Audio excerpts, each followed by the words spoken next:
This is nowhere as creepy as other posts I've seen here before, but I figured it was my time to share. In my town, there used to be an abandoned prison. It has since been knocked down.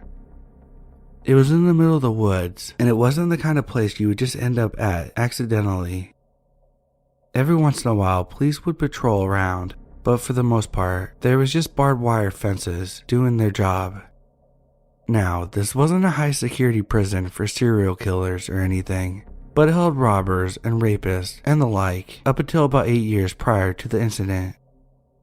It was unsettling during the daytime, especially as so much of it had been left behind, as if the place was abandoned in a hurry, but it was downright creepy at night. Well, in high school, my friend Nick and I loved exploring. We went all over, including an abandoned mental hospital that was only a couple miles from the jail. Growing up in the area, we knew that there was a small hole under the fence in one area, which was the only way to access the jail. One night, we made our normal trip under the hole and were walking around the area outside the jail. We were moving as quietly as we could because, as I said before, occasionally police would patrol the area. They would just park their cars on the opposite side of the fence from where we entered, so we wouldn't be able to see them if they were there. Eventually, we were pretty sure there were no police, so we began being a little louder and turned our flashlights on. I should mention now that other than the occasional policeman who parks their car on the outside of the fence, we had never seen any other person anywhere near the jail, let alone inside the fenced area. We were hesitant to enter the jail itself, first because how scary it was at night, and second because it's a pain in the ass to get into the jail itself during the daytime, let alone at night. So instead, we would kind of just walk around the outside for a while, as we normally do, scaring ourselves for the fun of it. Anyway, eventually we started to work up the courage to go inside the jail so we could make the long trip to the other side, where we knew the entrance was. We were walking along the side of the jail where the cells were, which had these huge windows. These were so from the outside, when the jail was in use, you could see all the inmates and what they were doing. As we were walking, a light turns on from inside one of the cells that we were only feet away from. We can't really see anything inside, just one beam of a flashlight which points upwards, then turns directly at us. At first, we just froze in terror. As I said before, we had never seen anyone in there before. Who would be sitting inside a cell, totally silent and in the darkness as a couple teenage boys walked by the outside? We couldn't imagine that it was a fellow thrill seeker like us. It was not the kind of place you would sit alone in the dark in. A homeless person? We didn't think that they would have a flashlight, and anyway, we assumed that the cops must look through the inside during the day every once in a while. Could it be a police officer?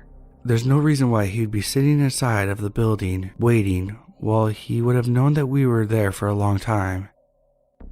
After a few seconds, we sprinted away as fast as we could. I didn't even turn around to see if we were being followed or anything. We just found the hole under the fence and got out of there. So we wonder to this day, who was sitting inside of the abandoned jail cell in the dark, presumably watching two boys walk around outside, then waiting until we were only feet away to announce his presence by turning on a flashlight. I assume that we'll never know the answer to that question, and I don't really want to know. We never went back at night, and the place is gone now.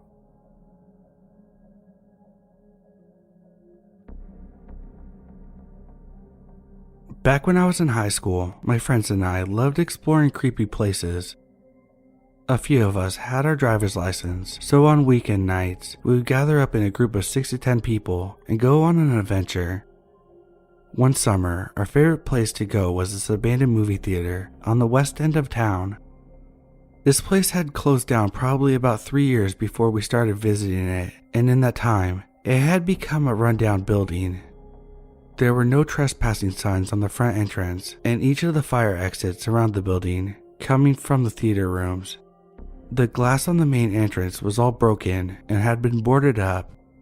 The front door was busted and didn't latch or lock, so people were able to get inside. We knew that there had been homeless people crashing in there, but we were young and dumb and felt invincible in a group. It was part of what made it scary. We would always wait until between 11 p.m. and 2 a.m. to go to places like this because we didn't want anyone else to see or hear us and report us to the police. We all explored it together the first 2 times we went in. The screens and seats were all torn up inside each of the maybe 8 rooms. The bathroom mirrors were broken and there was graffiti everywhere. We were fairly sure that there were people hiding in there while we were inside, even if we never saw anyone the first 2 times we went in. There were a couple shopping carts from a nearby Fred Meyer inside with cans and bottles in them, and a few dirty blankets scattered around in different rooms. It looked lived in. After getting to know the layout of the place the first couple trips, we made a game of it on the 3rd and final visit. This time, the 6 of us went in and split up into 3 groups of 2, and with our partner, the 2 of us would enter the front together and spend 5 full minutes inside, while the others waited outside at our chosen exit in the back of the building. The first 2, Beck and Doug, went in the building while we waited outside. About 7 minutes went by, and just when we were starting to worry that we should go inside after them, they made it out the other side through the fire exit. Doug told us that they went to the upstairs office and there was a sleeping bag that hadn't been there the last visit. As soon as they went up there, they saw it. They tried to leave immediately, but they got turned around and tried to leave through the wrong exit, which was sealed shut. They were paranoid that they were being followed out, so they just stood there, watching the way they entered the theater room for a minute, making sure they didn't hear any noises before they finally worked up the nerve to run out to the correct exit in the room across the hallway. Doug and Beck both wanted us to leave, but Jack and I weren't having any of that. We insisted on going in. Brad and Drew, the other group of 2 that were going in last, wanted to come with us, so the 4 of us went inside while Beck and Doug both waited by the exit. The first thing all of us wanted to do when we got inside was to go check the upstairs office. Just as we started making our way up the stairs, we all heard a loud banging sound. It was coming from the back of the theater. We all agreed it had to be Beck and Doug trying to scare us so that we would come out and we could leave. We got upstairs and the pounding stopped. Doug was right, there was a sleeping bag rolled out on the ground with a few paper bags set around it. Brad flashed a light on them and saw a syringe and something that looked like a vibrator. We were all pretty grossed out and had a little laugh about it. We looked around up there and didn't really notice anything else interesting. We started back down the stairs when the pounding started again. We decided we should probably start making our way to the exit. I hoped that we hadn't been caught trespassing by the police.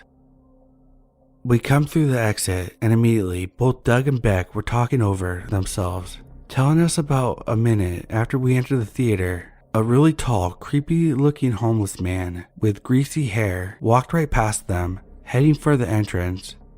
Beck said hello as he passed and the guy stopped. He turned and kind of lunged a few inches towards him before stopping. One side of his face was really wrinkly. Beck thinks that maybe he was a burn victim or something. The guy stared him down for a second and then, without saying anything, turned and walked to the corner where we had just gone inside. They started pounding on the door right after he was out of sight, trying to warn us that there was a scary dude in there with us. We were in there for about 5 minutes with this guy and we never saw him. He had to have heard us and hid somewhere. We started to walk back to our car in the Fred Meyer parking lot, about 100 yards away from the theater.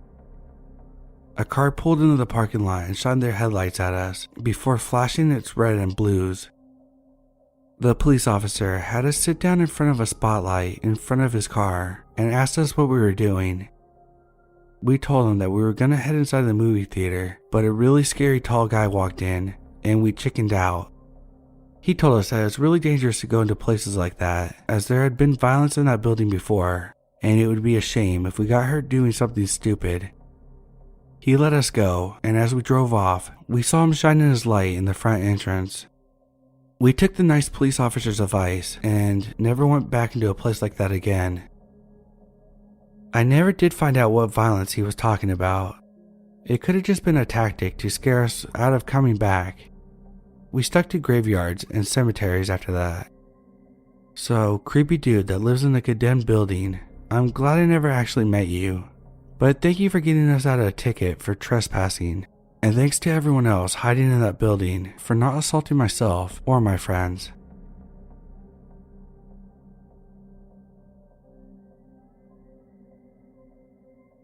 So when I was 17 or so, I decided to become a novice urban explorer. I lived in rural Minnesota, so there was no shortage of abandoned places to visit if you knew where to look.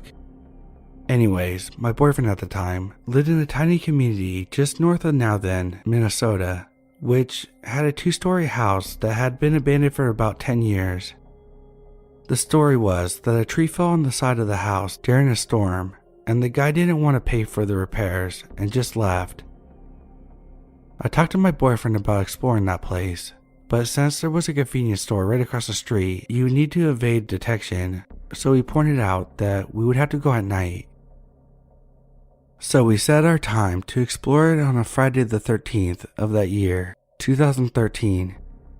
The crew we had was me, my boyfriend, and 3 other guys. Anyway, fast forward to the action.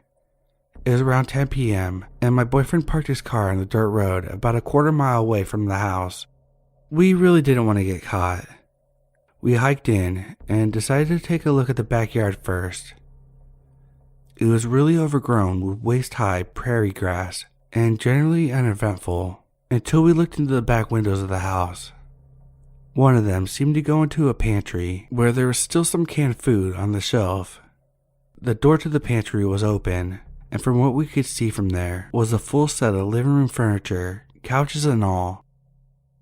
This kind of leads me to disbelieve the whole "he left because of fallen tree" thing. It seems like this guy who lived there left in a hurry.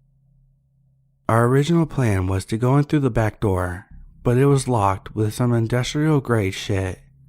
We went around to the front of the house, which had a screened-in porch that was unlocked, and we were able to look in around the porch area.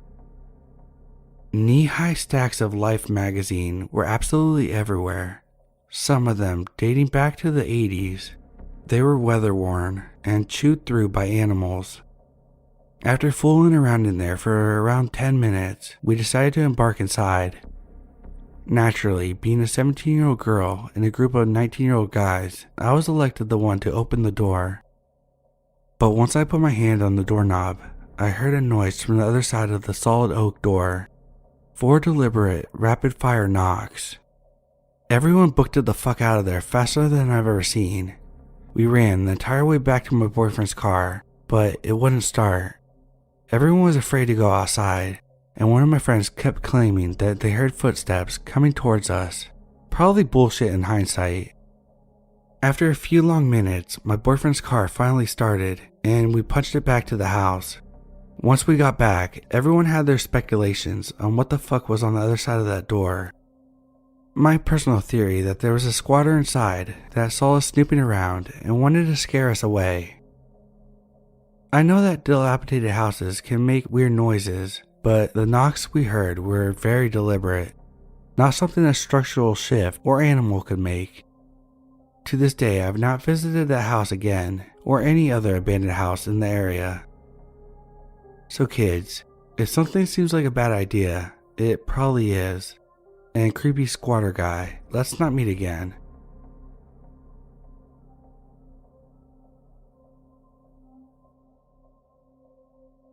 I am going to preface this by saying I was incredibly naive.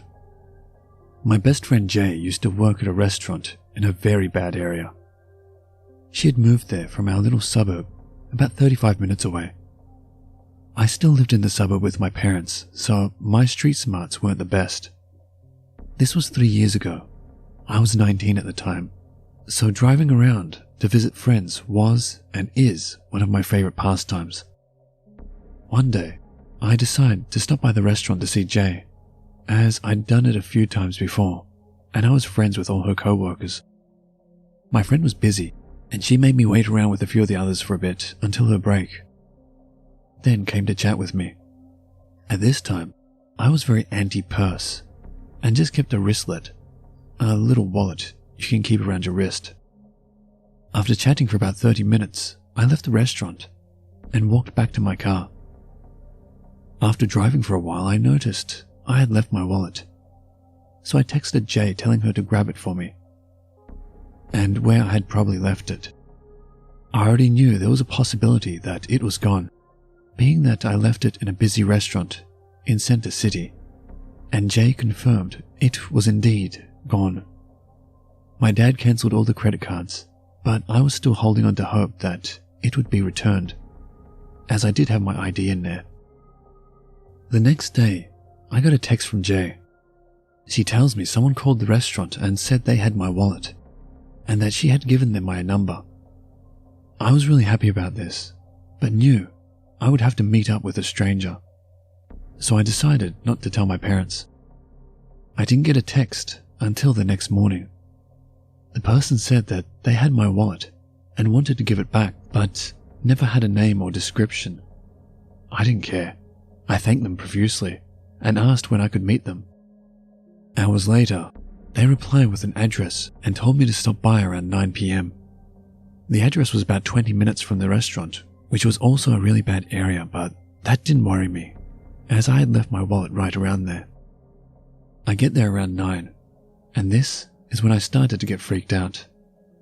The house looked like it was previously in a row home, but the one connecting it to the rest had been demolished. The windows were boarded up, and there were no lights coming from inside. The place was obviously abandoned. Grass overgrown, weeds everywhere, graffiti all over it, you get the idea. The door, however, was not boarded up, and I could see it was ajar. I texted the number, and the person replied a second later telling me to come in. It was early summer, so while it wasn't completely dark out, it was getting there, and I would have needed a flashlight to see. So what do? Well, I turn on my flashlight, of course. I get out of the car and look around in hopes of seeing someone. Nothing. So with phone flashlight in hand, I start walking up the dry rotted wooden steps to the front door. I crack the door open further. It's completely black, and when I shine my flashlight around, I can see there's no furniture. I thought I heard some quiet creaking from the upstairs, which I thought was strange. Why would the person text me to come in but then be hiding upstairs? At this point, I knew there was something wrong here. I was scared as hell, and I hightailed it back to my car. I should have pulled around the corner, but I didn't. I just called the police right there. 2 policemen arrived shortly after and walked right into the house with flashlights. Then 2 more pull up. They were inside for a long time. Then they come out. With them in handcuffs are 2 skinny, scraggly, homeless-looking guys. I only got a good look at one, but I do remember the guy had visible sores on his face and arms. I assume they could be drug-related. As the cops walked them by my car, one of the guys looked in at me with the angriest expression I've ever seen. 2 of the officers came over to talk to me, and had indeed found my wallet inside. All the money was gone, but the rest was intact. The cops reprimanded me for being so stupid. I drove home and never spoke of it to my parents. Only recently have I told them what happened. I'll never know what those guys were planning. Was it just someone messing with me? And I called the cops on 2 random homeless guys living there? I never got another text from that number. I started carrying a purse after that.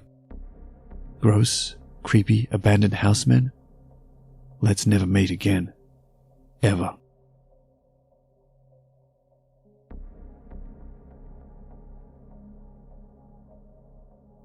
So this just happened about 2 hours ago, and I'm pretty shaken up.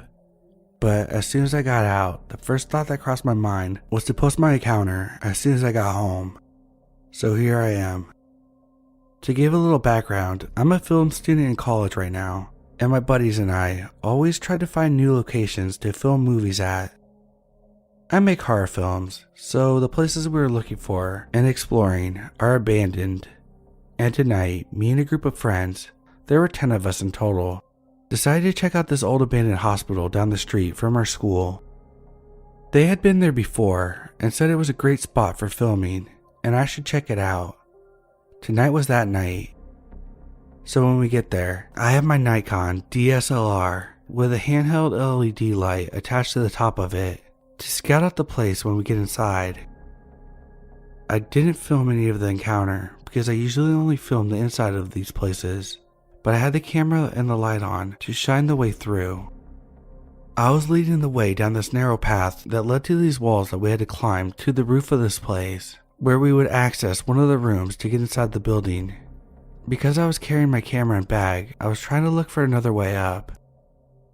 So I walk a little further down the narrow path and I start noticing a lot of clothes and random shoes, cardboard boxes laying around the area. There was even an empty sleeping bag. That's when I knew that we probably weren't alone and were likely to run into someone if we made the wrong move, and boy, did we ever. One of my friends was walking behind me down the path and notices this door to my right. It's closed, and my guess was that it was locked and not worth trying. But he already had his hand on the door handle and started tugging. I look over and it barely cracks open, but something is holding it from the inside. I shine my LED light on the inside and I see a shirt tied to the inside of the door handle to another part of the room, acting as a lock. But my friend, being the way he is, tugs again and rips the shirt right off and the door swings open. Inside, there's someone sleeping on a table or a couch, alongside with a group of terrifying looking people sitting up by a light inside the room. They all stop and stare at us. In the short glimpse that I got, my friend yells, "Oh shit, get the fuck out of here," and slams the door and just bolts past me. I was standing there, a little shaken, almost feeling like I should apologize, but I just follow him instead. My other friends are already on the roof at this point and ask what's going on. We just run for our lives out of the area. I heard the door in the path swing open, but I couldn't look back. From there, me and my friend get to a higher part of the area and away from the entrance leading to the hospital. There is a small gap that you could jump across to get to the roofs of the building that my other friends were on. About 4 of them follow us and jump across, ready to get out of there. But the others stay on the roof and watch us, stuck like statues. I look at them, confused on what they are staring at, and I begin to hear this metal dragging on concrete. I turn around, and there's this crazy looking man, maybe mid-20s, dragging a baseball bat with nails all along the end, walking towards us as he drags his bat along the concrete, acting just like Negan from The Walking Dead. My heart sinks. At this point, I turn off my light, and all that's shining is the moonlight. I kept my hand on my pocket knife, desperately trying to think of anything to do if he starts swinging, but I knew there was no way I would come out alive if he tried anything. Plus, I gotta take care of my camera. So he walks closer to us, and the first thing he says is, "You're gonna want to keep that light off." And everyone is silent. I'm practically shaking. He then starts circling around us and says, "You guys are never gonna come back here, right?" He walks past me and sees a camera and raises his bat saying, "And you're gonna put that fucking camera away." I just barely say, yeah, it's off." He looks over to my friends watching from the roof past the gap. He points to them and says, "Jump," and they stand silent. The guy says again, "Fucking jump across right now. Just run and jump, you'll make it." Keep in mind, this gap doesn't look bad, but the drop is fatal if you don't make the jump. My 4 friends are all staring down at the drop, fearing what could happen. One of them says, "I don't think I can make it." And the Negan guy replies, "Run and jump, or else you're gonna regret it." So my friend steps back, runs, and barely makes the jump. From there, one by one, the 3 others make the jump across, all while this Negan guy is standing right behind us with the bat, dragging it along the concrete. Once we all get across, he says, "You're never coming back here again. You understand?" We awkwardly apologize and run back to our car in the distance. I get in the car and look back at the area, and he's still standing there, watching us with his bat as we sped off. Realistically, we probably could have ganged up on him as a group if anything bad happened, but who knows who else was back there. Sadly, the hospital is a no-go from here on out, but I'm still looking around for some sick locations. What scared me the most about this was how fearless and disturbed this guy looked. He definitely seen some shit and had undoubtedly used that bat before on someone else. He looked like a killer, and it was his calmness that really got to me. Definitely learned a lesson, but regardless, let's not meet again.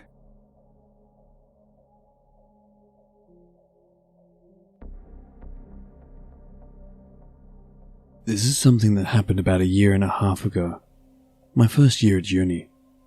I'd like to preface this by saying that it's partially my and my friends' own fault for being rascals and putting ourselves in a potentially precarious situation.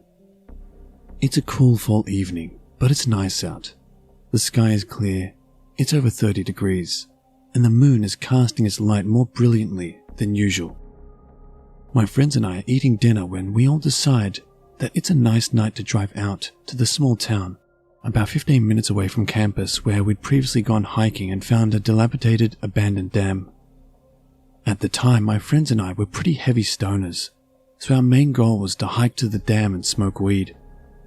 The dam, however, has nothing but a 2 to 3 foot wide ledge to walk on for about 100 feet before intersecting with a significantly larger crossbeam that is wide and long enough for 5 people, the number of our party, to sit and smoke comfortably. Beneath the ledge and crossbeam is nothing but water from the river, disgustingly green in color and fecal in odor. There are a multitude of holes in the concrete of the dam, both in its walls and the ledge/crossbeam we had to walk on, eaten away by years of neglect. The dam is not a safe place to be, but we're young and adventurous, so naturally, we were excited by the prospect of being somewhere we shouldn't be. Plus, the dam was more or less a long, domed tunnel that had an incredible view of the winding river beneath it, in addition to the lush trees and picturesque night sky full of stars overhead. Sure, we were dumb for being there, but the dam is truly fascinating and beautiful. It was a great spot to smoke, until we met Derek. The only person who had a functioning car at the time was our wildcard friend, Max. He does things like put snowballs in his sheets, throw bang snaps around the room at random times to freak you out, and replace the vodka in the fridge with water. This is by far his most infuriating prank. He also does things like bring bread to a smoke sesh so we can feed the ducks. We often smoke at a pond, hide candy in your clothes pockets, and wake you up with a bowl of weed ready to go on weekends. He has 2 sides to him, a genuine representative of the chaotic neutral. He just loves it when things happen unexpectedly. Regardless, none of us were particularly keen on having him drive because of his unpredictability, but we didn't have another option. About an hour later, the 5 of us pile into Max's car and drive to the dam. It's abandoned and empty, as always, and we're the only car parked in the cul-de-sac entrance. Now, the entrance is an entrance to a forest that you have to hike about a half a mile into before reaching the dam.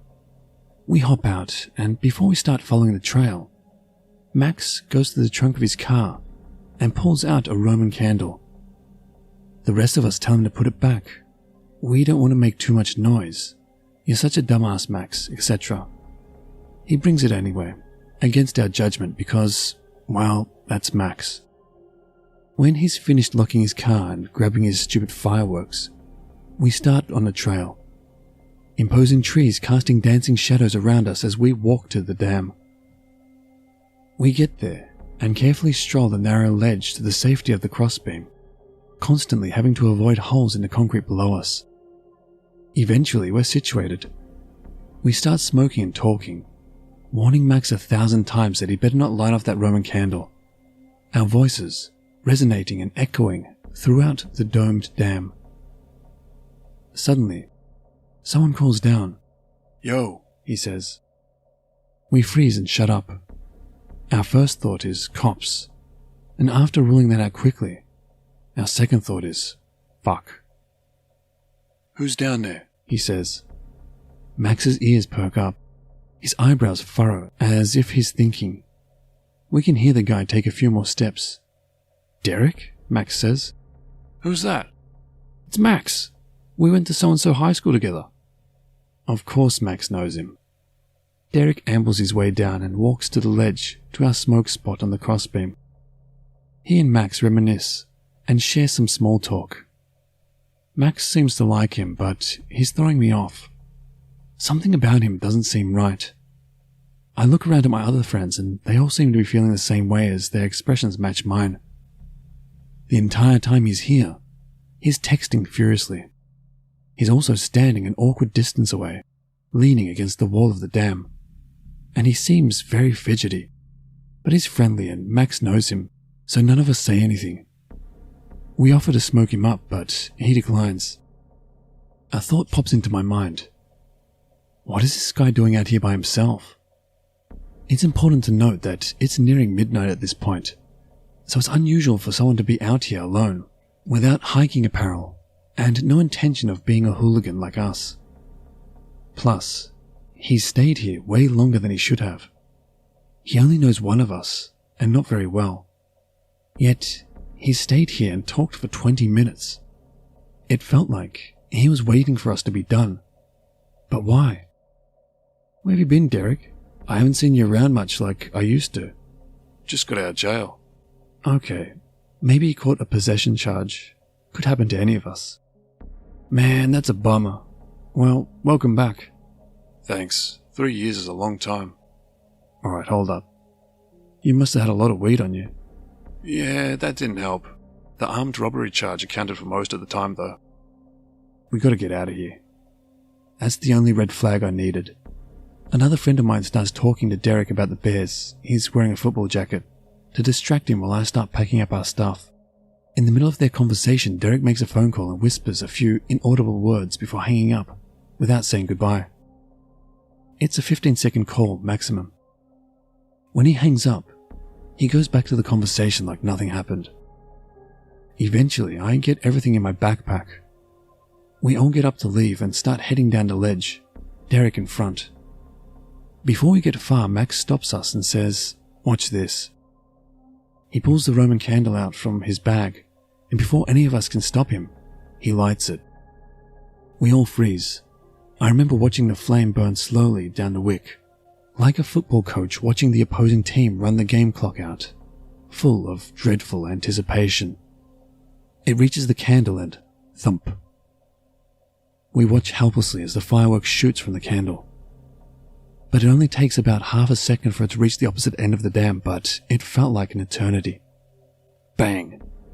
The firework explodes into a brilliant display of red light, illuminating the entire dome, splitting our eardrums. After we admire the beauty and process what just happened, we start running. But Derek is well ahead of us now.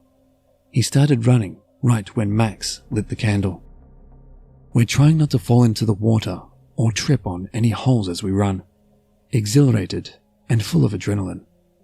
The candle continues to blast, Max cheering and shooting its rockets into the air and into the woods as we run, now free of the dam. We're following Derek, as he apparently took the same way into the dam as we did. But as we reach a clearing in the trees, I notice something. There were 6 of us, including Derek. There are now 8. I pause to examine my surroundings, and as I do so, 2 other men pop out from behind trees and start running. Now I'm freaked out. We finally reach the exit, the candle still blasting. When we reach the exit, there is a van parked perpendicular to the trail, blocking our way with a man standing outside. Derek yells, "Go, go, go!" and the 6 guys leap into the van before peeling off faster than a NASCAR driver at the start of the Indy 500. The candle goes out, and we hop in Max's car. We're all saying things like, "That was crazy, what the fuck, Max? Let's get out of here." About 5 minutes later, my friend says, "Hey, I think we almost got mugged." We dodged a fucking bullet thanks to Max the wildcard. I can't even imagine what would have happened had Max not brought that candle and scared them away. Derek, let's not meet.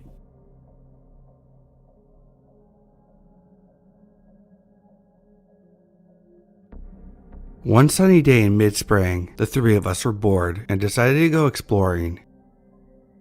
We headed down an old canyon road that's pretty popular amongst us locals. Once we parked, we started walking along a relatively flat, old dirt road overgrown by the long green grass. There were a lot of ladybugs. There must have been millions of them, all flying towards us as we were walking along. As we walked along, we noticed an old abandoned house just a little way off the path, surrounded and covered by oak trees. The small, rectangle, dilapidated house had one of those old wood shingled roofs, featuring much of the same for the siding. The house looked like it had been from the 20s or 30s era, with an old outhouse in the back. When we stepped up the 2 or 3 rotten steps into the house, we were greeted by an old sofa and armchair across from a really cool brick fireplace. In the bedrooms, we found old metal bed frames and mattress springs and such. The kitchen still had its old cabinetry, with the doors hanging off its rusted hinges. We split up to go explore the house and take pictures, and to just generally poke around a little more. All of a sudden, we heard a loud thump that seemed to come from everywhere all at once. We all hurried out of the house at the same time and met up outside. As we gathered outside, we shared the look of, "What the fuck?" We sat outside and smoked a little while, calming down and chatting. It was a beautiful day out, 70s, with chirping birds and chattering insects. As we sat in the overgrown wispy grass amongst the green lupins, we decided that we were idiots and just heard a tree branch hitting the house or something. So we headed back inside to explore more, and I ended up sitting by myself in one of the condemned bedrooms. I decided to smoke and take a minute to chill. I was leaning back against the wall, opposite an old rusted out mattress and frame, with my eyes closed and zoning out, but then all of a sudden there were 3 loud thumps. They hit so hard, I felt it in my back that was against the wall. Dazed, I sat up and didn't know what to do until I heard my 2 friends talking excitedly from the outside. I darted out of the dilapidated front door towards my friends. As I finally got to them, we all just stared at each other with confusion. As I absent-mindedly rubbed the spot on my back that was against the wall, I exclaimed, "What the fuck?" "How the hell should we know?" one of my friends retorted. "Like we said, it's just a fucking tree branch or something." We all sat down feeling defeated by the spooky old house, but yet once again we ended up heading back inside so our friend could finish up taking some pictures. My friend and I hung out in the living room with the old dilapidated brick fireplace. We checked it out to see if maybe we could find an old stash spot behind one of the bricks or something. We were busy with this for a while until we looked up and both realized that it was starting to get dark outside. We looked at each other and were like, "What the fuck happened to our buddy?" So we started calling out for him, going room to room looking for him. We finally found him sitting outside smoking in what once was a flower garden, still sprinkled with daffodils here and there amongst the tall grass. "Dude, didn't you hear us calling for you? You're only like 50 feet away from the house." No, I was actually out here calling you guys." We all just thought it was weird that we didn't hear each other. After smoking some more, we all decided to start walking the 1.5 miles back to my car.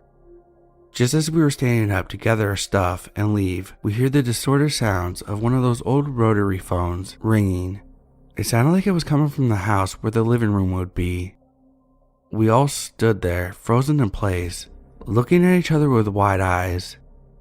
Naturally, my friend that had been taking the pics was all like, "Shit, I must have left my camera inside the old house." After a couple of minutes of arguing over who was going to go get it, we all just decided to go back in together. When we're back inside again, we realized it's getting pretty dark inside, so we told him to hurry up. I stayed back in the living room while they went off looking. As I was standing there waiting for them, I thought I heard a soft rustling sound coming from the ancient brick fireplace behind me, but when I turned to look, there was nothing there, so I just figured it must have been settling, or there was a critter or something. Just as I turned back around to walk towards where my friends were, a freaking brick on the fireplace went smashing into the wall right in front of me. Of course, I screamed top notch and went running outside. I was screaming to my friends to get the hell out of there. When my friends finally came outside, they looked at me confused and asked, "What did you get a spider on you or something?" I relayed to them what happened, but they didn't fully believe me at first. When I was practically crying, trying to convince them, they finally relented. We all agreed that the old house for sure felt really creepy, so we all three quickly began making our way back to the old dirt road and out of there. On our way out, my backpack strap came loose, and as I took it off to set it down to fix it, I happened to glance up and back towards the old house. I saw what looked to be a dim, flickering light that appeared to be a candlelight in the main living room window that was facing us. I excitedly told my friends to look, and they saw it too. In the end, we all just figured that maybe there was a homeless person living there or something. But then again, I know I was completely alone in that living room. There was nowhere for anyone to hide but the fireplace. And what about the distorted sound of that old telephone ringing?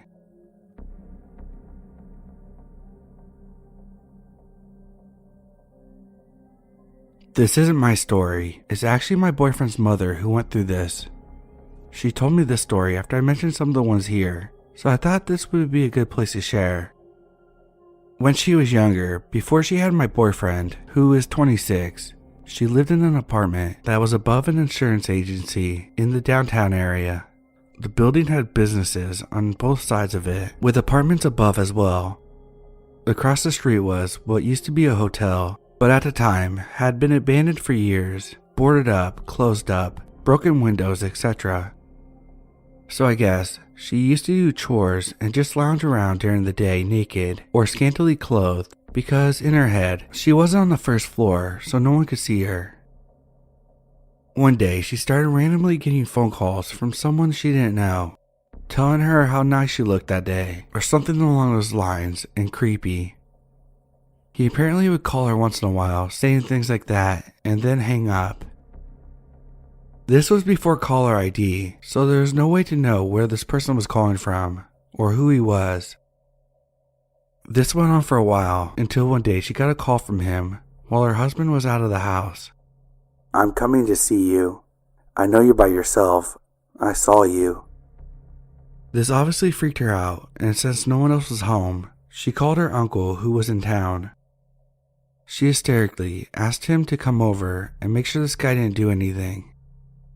At first, he thought she was crazy and didn't want to, but she wouldn't give up, so he caved and came over. About 10 minutes after the uncle got there, there was a knock at the door. The way she described the door was a school door with a large window in it that is easy to break into. Her uncle came out and started threatening the guy and cursing him out. The guy quickly turned around and ran back down the stairs, but as he turned around, she saw 5 inches of the knife handle sticking out of the guy's pocket. It turns out this guy had been one of her close friend's neighbors, and I guess he started stalking her for a while. He would go to the abandoned hotel across the street and watch her, then leave to go somewhere else to make the creepy phone calls. She never did find out how big the knife was, or what he intended to do with it.